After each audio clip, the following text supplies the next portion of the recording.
Caguen en la leche. Que está plovent, tú.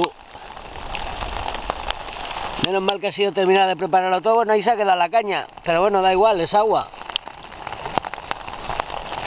Y... mira, de aquí dentro estamos. Ni me había cambiado, ni me había lavado, ni nada. Estaba yo ya intentando pescar. Son las 7:30 de la tarde. Me aburro.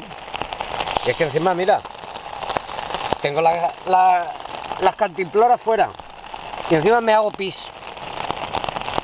Se me ha juntado todo. A ver si para.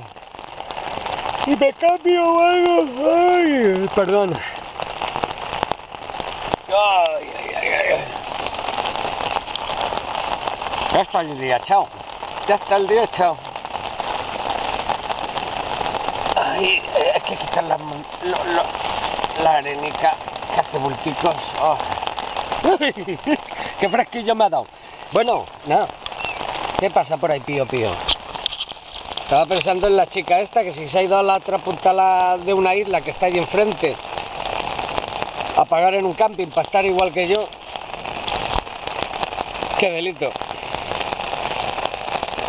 Porque no es lo mismo ir en coche o en autocaravana que, pues bueno, aunque llueva, te sales con el impermeable, luego ya... Aquí no puedes estar metiendo cosas mojadas ni dándote vueltas. Aparte está cayendo. Y oye, gotas ahí como cerezas.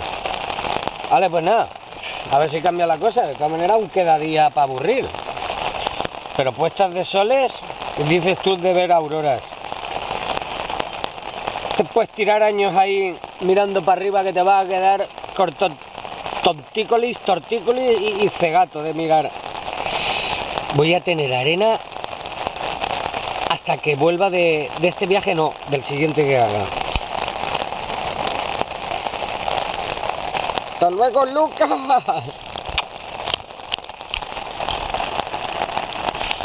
Hasta luego.